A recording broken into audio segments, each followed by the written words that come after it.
Hi అండి. ఎలా ఉన్నారు మీరు? సూపర్ అండి. నేను కూడా బాగున్నాను. మీకు చెప్పాను కదండీ! నేను అష్టదశ శక్తి పీఠాల్లో అన్నీ చూస్తున్నామని మీ అందరికీ తెలిసిన విషయమే కదా! ఇప్పుడు మేము ఒరిస్సా వెళ్తున్నామండి.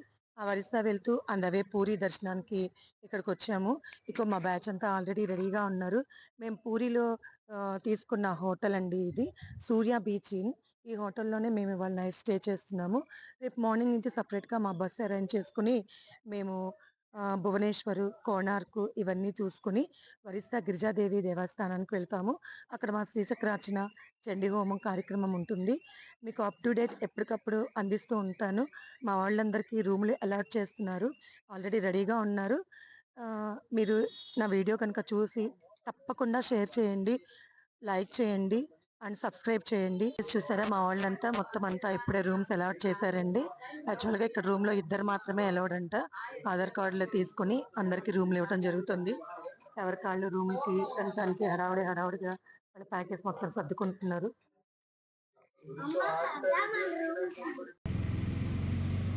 నేను చెప్పాను కదండీ! మేము రూములు తీసేసుకొని ఫ్రెష్ అయిపోయాము.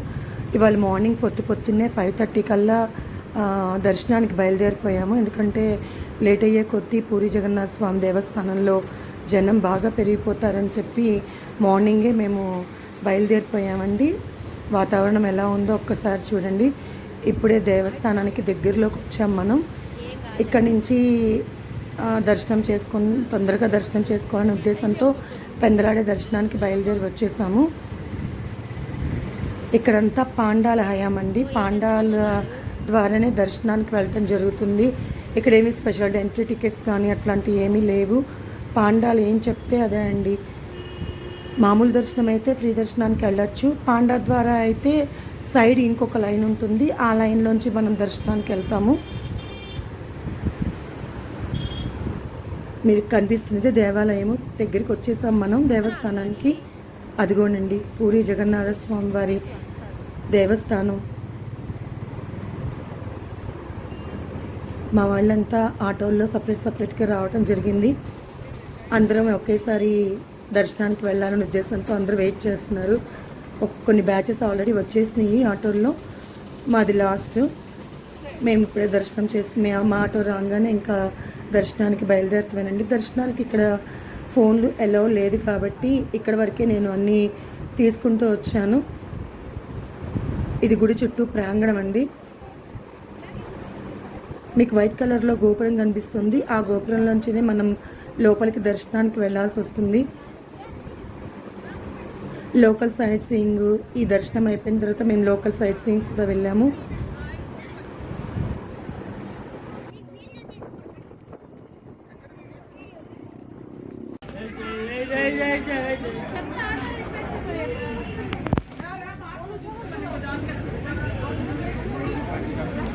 మీరు చూసేది ఓంకారేశ్వర్ మందిర్ అండి.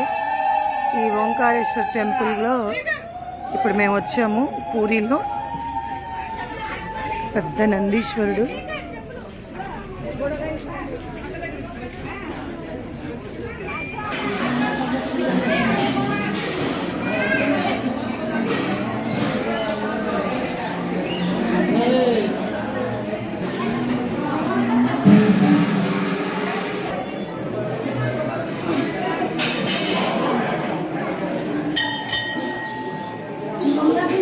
మృత్యోర్ముక్షీయమాంతాత్ ఓం త్రయంబకం. హరి ఓం శివాయ హరి ఓం శివాయ హరి ఓం శివాయ హరి ఓం శివాయ హరి ఓం శివాయ.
पूरे झट्टा करते रहते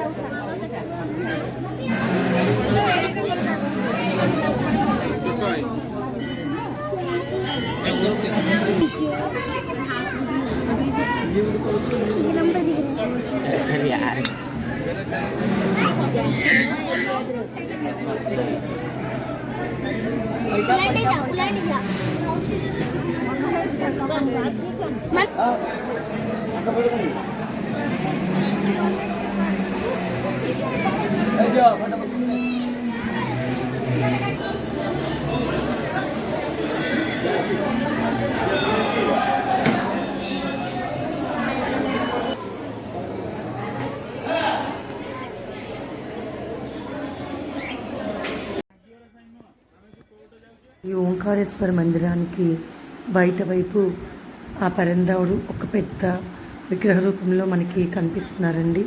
చాలా బాగుంది ఆ విగ్రహం కూడా, అందుకే దాన్ని కూడా వీడియో తీస్తున్నాను, అది కూడా మీరు చూడండి.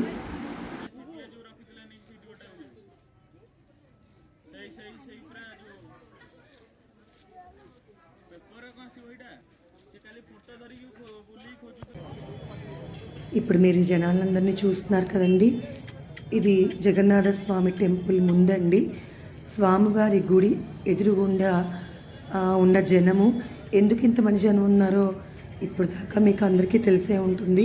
ఇక్కడ స్వామివారి గాలి గోపురం పైన జెండాని మార్చడం అనేది జరుగుతూ ఉంటుందంటండి.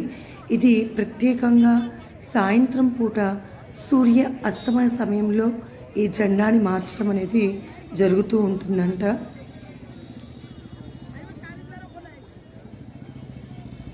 ఈ జెండా మార్చడం అనేది కొన్ని సంవత్సరాల నుంచి జరుగుతుందంటండి. ఇలా జెండాని ఎగరవేయటం అనేది అత్యంత పవిత్రమైన సంప్రదాయంగా భావిస్తారట. దీన్నే ధ్వజ పరివర్తన అని కూడా పిలుస్తూ ఉంటారంటండి. ఈ ఆచారం కొన్ని శతాబ్దాలుగా సాగుతోందట. ఈ జెండా ఇలా మార్చడం వల్ల జగన్నాథ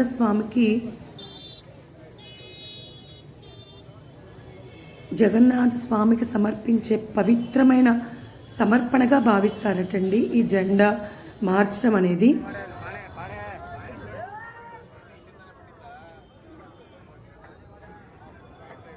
ఈ ఆచారం అనేది కొన్ని వందల సంవత్సరాల నుంచి కొనసాగుతూ ఉందంటండి.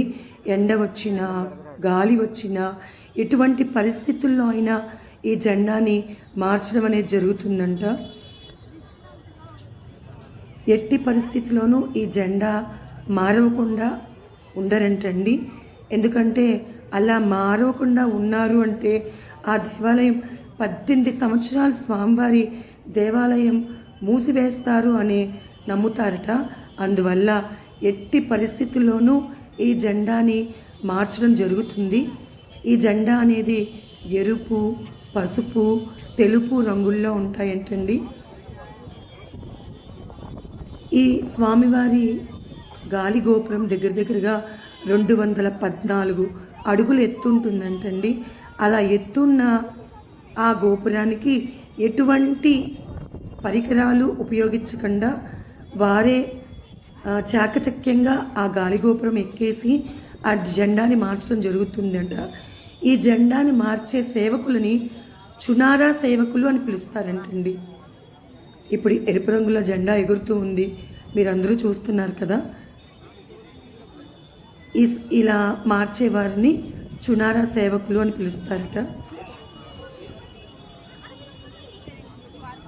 భక్తులు తమ మొక్కులు సమర్పించుకోవడానికి, అంటే ఏదైనా కోరిక కోరుకుంటే ఆ కోరిక తీరితే ఈ జెండాన్ని స్వామివారికి సమర్పిస్తామని కూడా కొంతమంది మొక్కుకుంటారంటండి.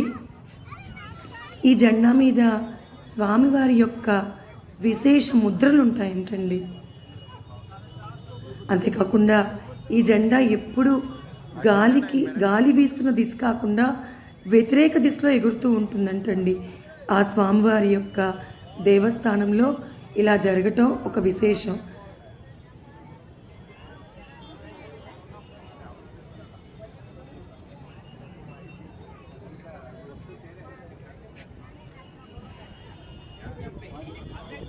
ఇప్పుడు ఆ జెండా మార్చే కార్యక్రమం మీరు చూస్తున్నారు.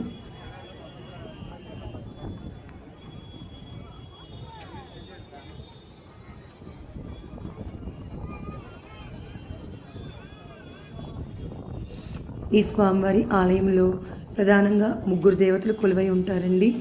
జగన్నాథ స్వామి, బలరాముడు అండ్ సుభద్రాదేవి, శ్రీకృష్ణుడు బలరాముల యొక్క సోదరి.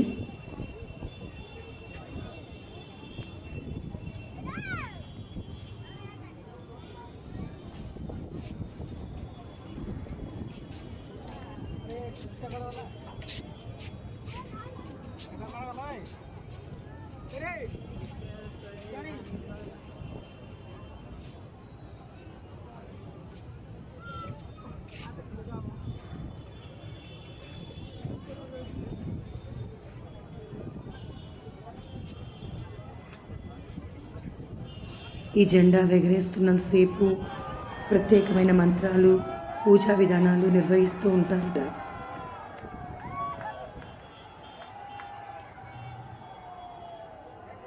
అదిగోండి జెండా మార్చేశారు.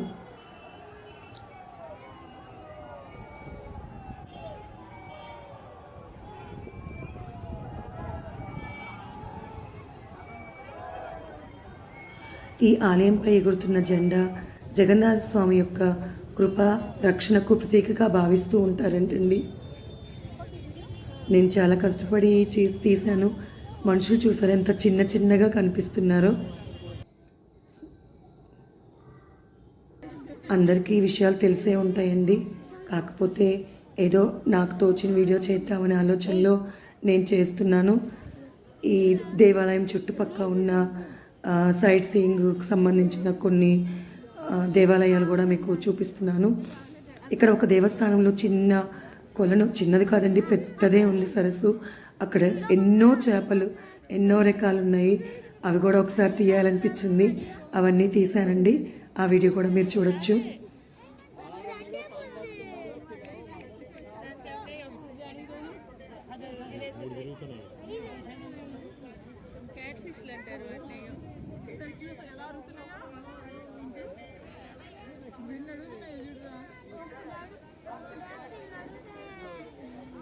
ఆక్సిజన్ చాలక బయటకు వచ్చి అలా పీల్చుకోండి.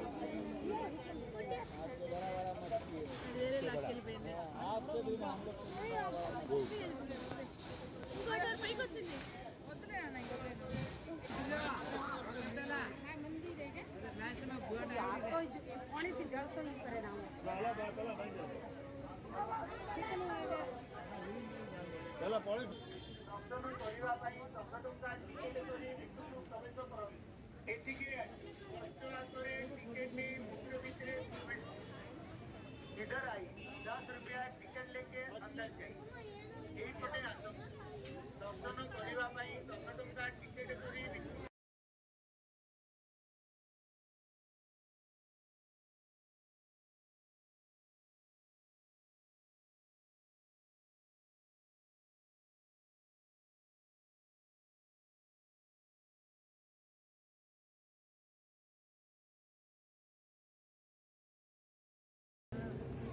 ఇది రామచండి మందిరం అండి. 108 శక్తిపీఠాల్లో ఇది ఒక శక్తిపీఠం అని చెప్తున్నారు. ఇది పూరి నుంచి మేము ఒరిస్సా బయలుదేరే దారిలో ఉందండి ఈ దేవస్థానము. 108 శక్తిపీఠాల్లో ఒక శక్తిపీఠంగా భావిస్తున్నారు, దీన్ని చెప్తున్నారు ఇక్కడ. ఆ గుడి తాలూకు వీడియో మొత్తం మీకు చూపిస్తున్నాను. అలాగే ఇక్కడ చిన్న శివాలయం కూడా ఉందండి. అమ్మవారు తెలుపు వర్ణంలో ఉన్నారు. ఇది గర్భాలయం లోపలికి వెళ్ళే దారి. మీరు చూస్తున్నారు కదా అమ్మవారు. అమ్మవారి ముఖ కవళిక మొత్తం ముఖమంతా ఒక శ్వేతవర్ణంలో ఉందండి. ఈ గుడి విశేషత మొత్తం ఇక్కడ ఆచార్యుల వారు తెలియచేశారు, అది మీరందరూ వినండి.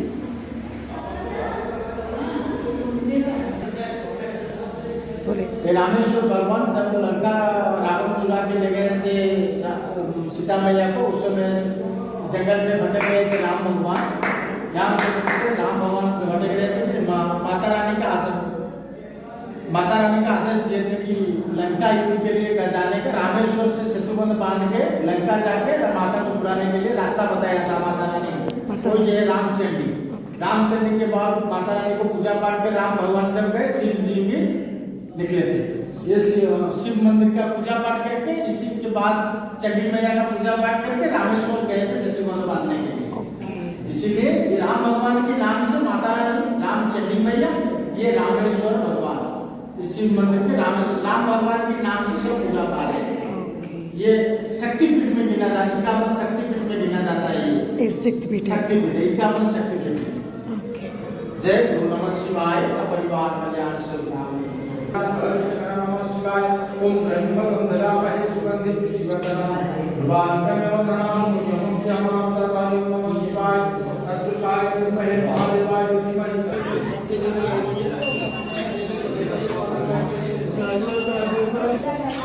నా వీడియో మీకు నచ్చితే దయచేసి షేర్ చేయండి, సబ్స్క్రైబ్ చేయండి. ట్రావెల్ విత్ శాంతి అని నా ఛానల్ని ఎంకరేజ్ చేయండి please. Thank you for watching.